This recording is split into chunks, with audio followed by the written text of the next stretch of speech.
What's up guys, my name is Ryan and I want to show you some of my favorite places in the enchanting country of France. So here is my French top 10.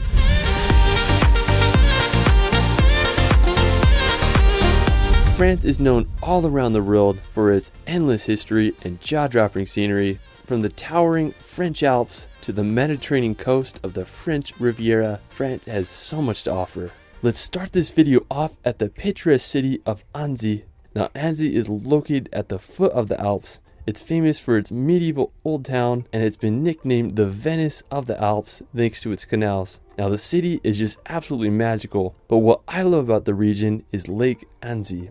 It's known as one of the cleanest lakes in all of Europe, and I just love the surrounding mountains. I mean, I just can't think of a better place to enjoy on a hot summer day. Now, one of the crowning features of the area is the Château de Menthon Saint Bernard. The castle began construction back in the 13th century, and it's just hard to beat the view of this medieval castle. After Annecy, we're going to head over to the nearby French Alps. Now this is definitely my favorite region in all of France. It's home to the incredibly massive Mont Blanc, which is the highest mountain in all the Alps at 15,774 feet. If you want to get a close-up view to Mont Blanc without the hiking, you can visit the Aiguille du Midi. Now special thanks to my friend Guillaume Rougelot for helping me out with footage. I'll link his channel in the description below. Now the Aiguille du Midi was constructed back in 1955, and when you see it, you just can't fathom how they were able to build this on top of a mountaintop. Now to get there, you can take a 20-minute cable car ride, which holds the world record for the highest vertical ascent by a cable car with an elevation gain of 9,000 feet. Now when you reach the top, you'll be able to witness one of the best 360 views in all the Alps. Now if you're into hiking, you'll have to experience the Tour du Mont Blanc. It's a roughly 170-kilometer trek that loops around Mont Blanc. You'll not only hike in France, but you'll also go through Italy and Switzerland.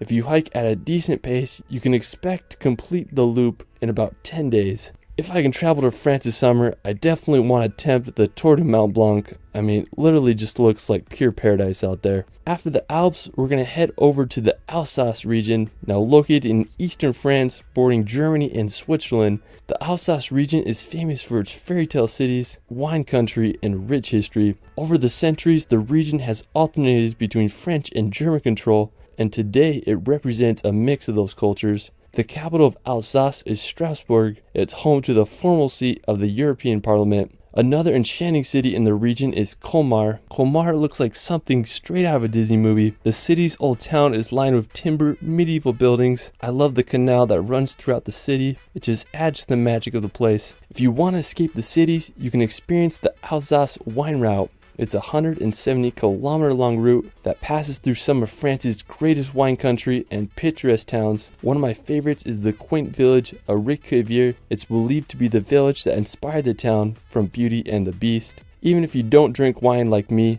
it's impossible to not fall in love with this region of France. After, we're going to France's capital of Paris. Now, since the 17th century, Paris has been Europe's major center of finance, diplomacy, fashion, and the arts. Paris is one of the world's most visited cities, and with all its attractions and fascinating history, it's easy to see why. Paris's most recognizable attraction is the Eiffel Tower. It was built in 1889 for the World Fair. The Eiffel Tower is 324 meters high, which made it the tallest man-made structure in the world till 1930. You can take an elevator up there to get an incredible 360 panoramic view of all of Paris. Another popular attraction is the Louvre Museum. It's the world's largest art museum and it's home to Da Vinci's Mona Lisa. You can also take a drive around the Arc de Triomphe or walk the grounds of the Palace of Versailles.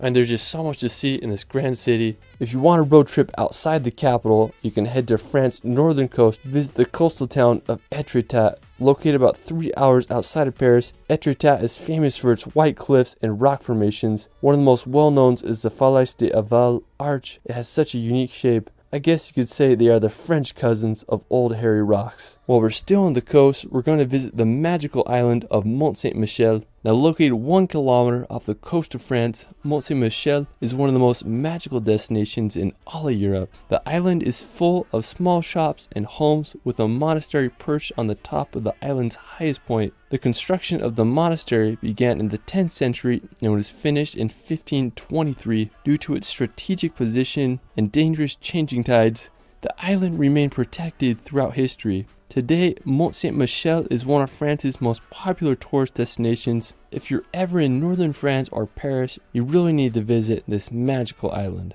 After, we're going to head to the neighboring region of Brittany. Now located on the northwestern tip of France, Brittany is full of rugged beaches and countless lighthouses. One thing that is particularly fascinating about Brittany is its presence of megalithic monuments. There are thousands of stones scattered around the region, ranging from ancient tombs to single standing stones that were arranged by Neolithic people over 7,000 years ago. I mean, it's just pretty interesting if you ask me. Now, aside from the ancient megaliths, Brittany is home to some stunning coastal towns. One of my favorites is Les Conques. It's an ideal maritime city with a picturesque harbor. One of the highlights of the area is the Kermovan Lighthouse. I mean, just such a beautiful setting. Aside from Les Conques, Brittany is full of hundreds of seaside towns and beaches just waiting to be discovered. After, let's head over to the medieval fortress of Carcassonne. Now, when I imagine medieval Europe, I don't think there's a better place that exemplifies it better than this fortified city. Located in southern France, Carcassonne began as a Roman fortified hilltop and was given to the Visigoths in the 5th century, who continued to fortify and build the city.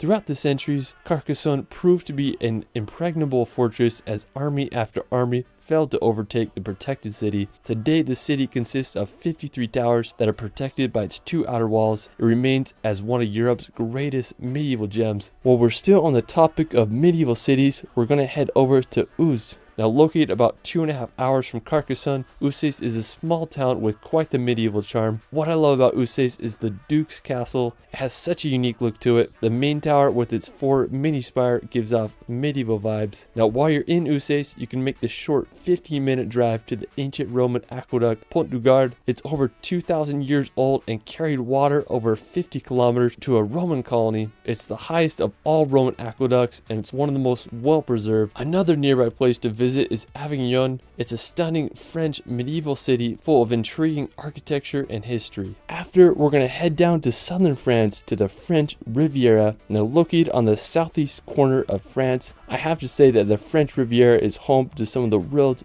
best coastline. It's the perfect contrast between mountains and the Mediterranean Ocean. One stunning city on the French Riviera is Menton. It's a stunning coastal city sandwiched between Monaco and the Italian border. I just love its ports with the backdrop of the Green Mountains. And compared to other popular cities on the Riviera, such as Nice or Cannes, this one's not as crowded, so it's a perfect place to visit to escape the crowds. Now, if you're looking for some medieval vibes, you can visit the nearby hilltop village of Ez. The village dates back to the 1300s, and when you explore the city, you'll feel like you're going back in time. You can hike to the summit on the town with a fortress on top, and you'll get some of the best views of the French Riviera.